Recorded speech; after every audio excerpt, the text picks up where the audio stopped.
Yeah, man. I feel like well, I feel like it's all been a blur at this point. I kind of been going just from event to event, from spot to spot. But it's been a lot of fun just being able to represent.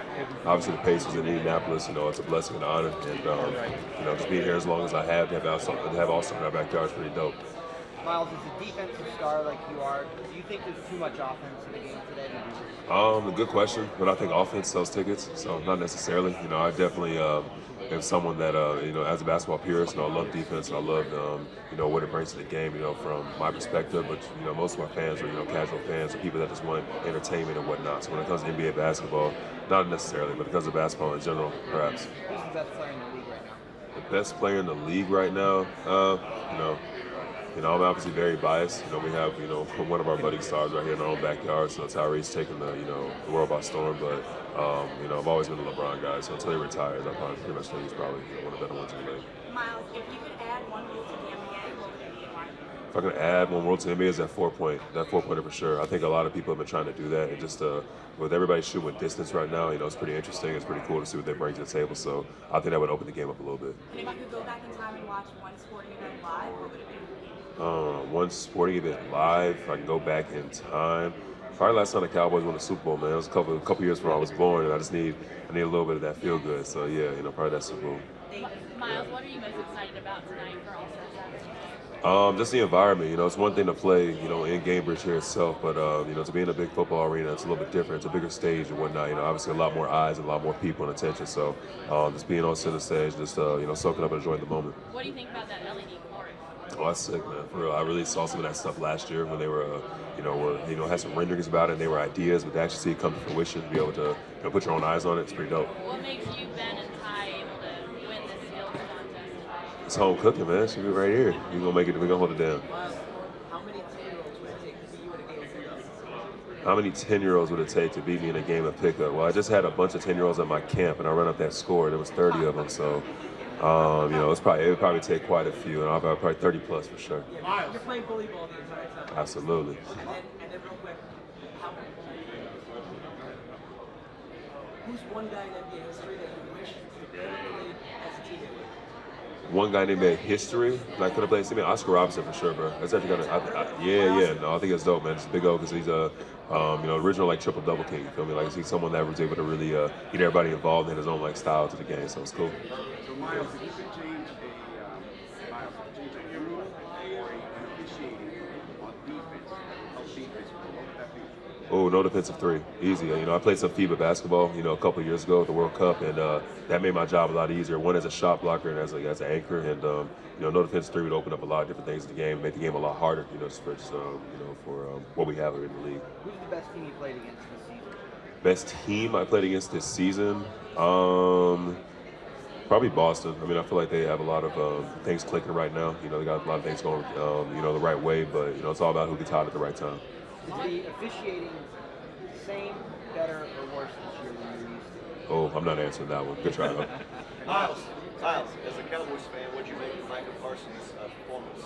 Oh, he did his thing that first half, especially. I watched that one. And I think he held it down. It was cool. I think he was someone that, obviously, has some hoop in his background. And it's funny when football players, try to come over and enter this world because they think it's just bully ball and do what I want. But there's a lot of skill, a lot of finesse that comes to the game too. So for football players to be able to come over and have a little, a mix of both, it's interesting to see at times. You, Ty, and Ben talked about what order you're going to go in tonight, and how did you three end up being the three from the team that are going to Not necessarily, bro. I think we just, we all three of us knew we wanted to do it, but we've all been ripping and running this year. I mean, this weekend as a whole. But we get some practice time maybe a little later today, and kind of just figure it out from there as we go.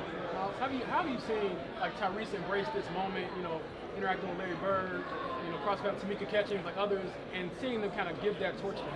Well, I think with Tyrese is so impressive because everything happens so fast. You know what I mean? I think he's someone that got a lot of his success, as soon as he got here. And for some people, they're not really able to handle that, things that come with it. But, I think he's a Midwest kid, and I think people naturally, gravitate towards him just because his intangibles are there, man. He's someone got a great smile, gets a lot of people involved, is very easygoing. So I think he's embraced it really well. I think the city's embraced him, and the fans made it a lot easier on him. Reggie said you all look at him like a Giannis, LeBron. He was like you all look at him like he's that dude. We can do anything with this guy.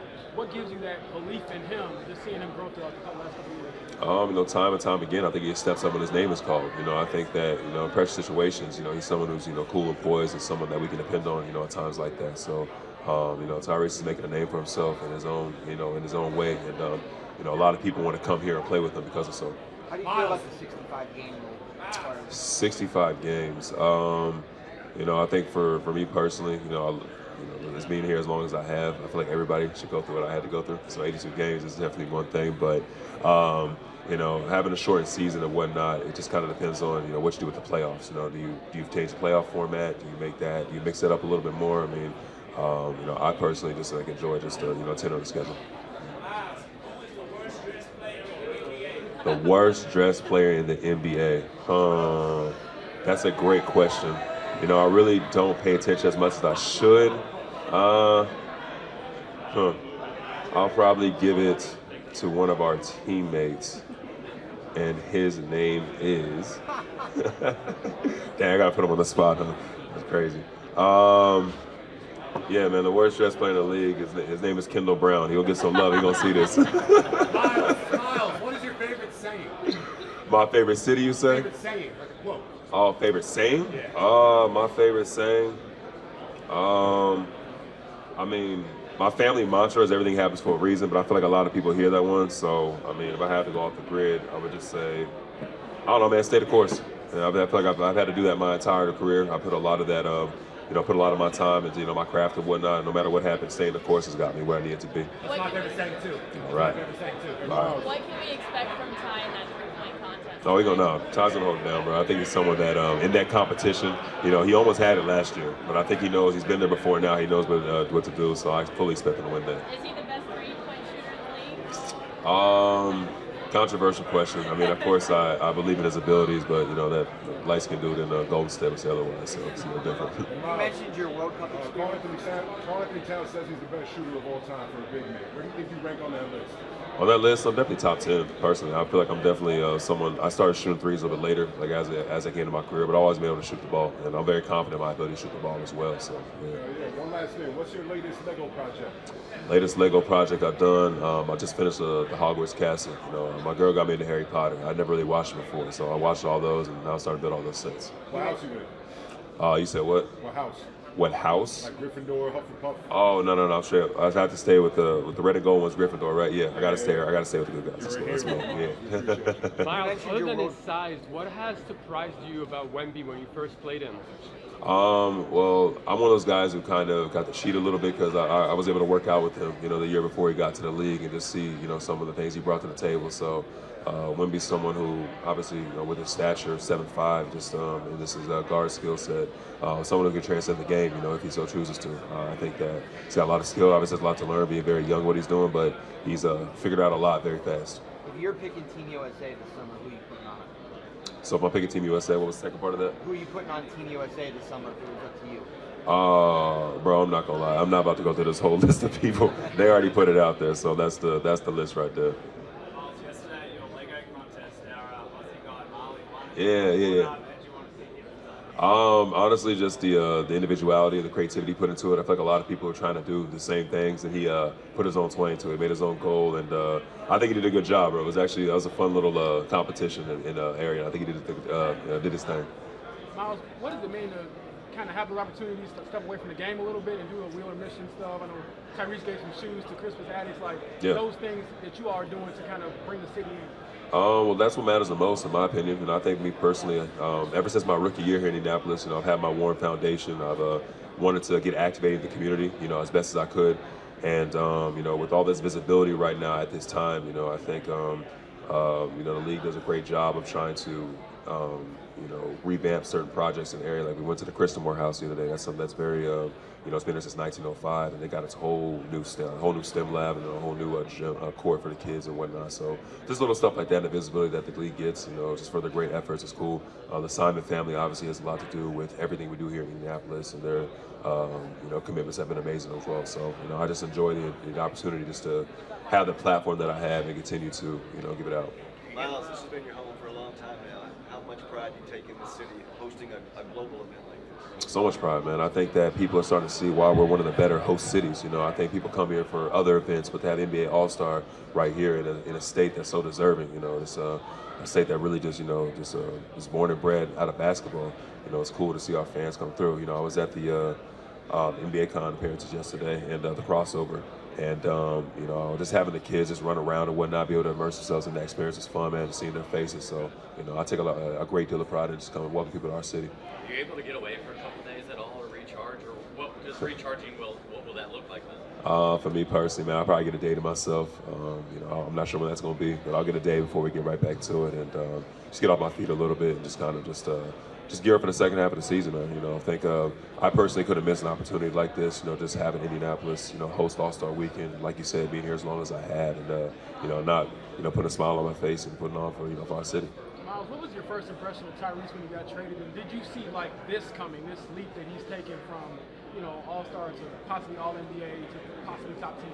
Yeah, I don't think anybody really saw it coming as fast as it did, obviously. You know, I was familiar with him, but I was familiar with him just because everybody else was familiar with him because of the shot. You know what I mean? Like I had, you know, seen the shot pre-draft and all that type of stuff, and you know, he was hitting, so he's someone that, you know, he was unique and someone I had heard of, obviously. But when he came here, and you know, I was done for the season at the time. You know, a lot of the vets weren't playing. There was a lot of our G leaguers and you know, guys trying to fight for minutes, and you know, our third and fourth string center was getting 20 and 10 numbers. You know, a lot of people were playing really well off of him. So to see what he was able to do just with that unit, I was such a great connector. I was like, okay, you know, the future is looking bright. Myles, can you use one word to describe Indiana basketball culture? One word to describe Indiana basketball culture. Say riveting. Like I really do. Where like when you come to Gamebridge and you actually come to a game and you actually experience like, you know, what it means like to be in those fourth quarters and everybody's on their feet and just like, you know, ready for that one moment. Like it's just a riveting feeling. So, yeah. Myles, if you could define your NBA career with one song or album, what would it be? Great question. I like that. I'd probably say "Call Me If You Get Lost" by Tyler, the Creator. I think that was a story and a journey, if anything, just kind of like what he's been through and where he's at like now, kind of on the top of things. So I think that's be a perfect transition for me. I got one more thing. If you could have any actor play you in a movie, who would you pick? If I could have any actor play me in a movie, man, I need somebody tall for sure. Probably like Michael B. Jordan, man. I think we, you know, yeah, he'd be able to do a really good you know, rendition of what it means to be Myles Turner. What would be your, if you could create a three-point contest using any players in the past, what's your sort of dream three-point contest match? Dream three-point contest. All right. You got to throw Reggie in there. I'll probably throw Dirk in there for sure. I'd probably throw JJ Redick in there. Let's see here, Steph, obviously. Put Larry Bird in there, Ray Allen. And how many people compete in the three-point contest? Yeah, we'll do those 6. That's cool. What about dunk contest? Dream Dunk contest. Vince Carter. I mean, off rip. I mean, that's obviously one that I grew up watching. I'll probably throw Sean Kemp in there. We can definitely go DeMar DeRozan. You got to throw Zach LaVine back in there. And Aaron Gordon, man. That was a heck of a competition. It's 5. We need one more. We never seen LeBron do it, bro. So I feel like you got LeBron in there too. Yeah. What was it like seeing what Ben did last night and bringing home the MVP? I think it was very just on brand, if you will. And, you know, I talked to him beforehand, and I think he was really locked in for the moment. And I was happy for him that he got that moment here in the city, you know what I mean? So that exposure for him was great, and I was excited he was able to bring that home. All right, thanks everyone. Thanks, All right, appreciate y'all. Thanks, Myles.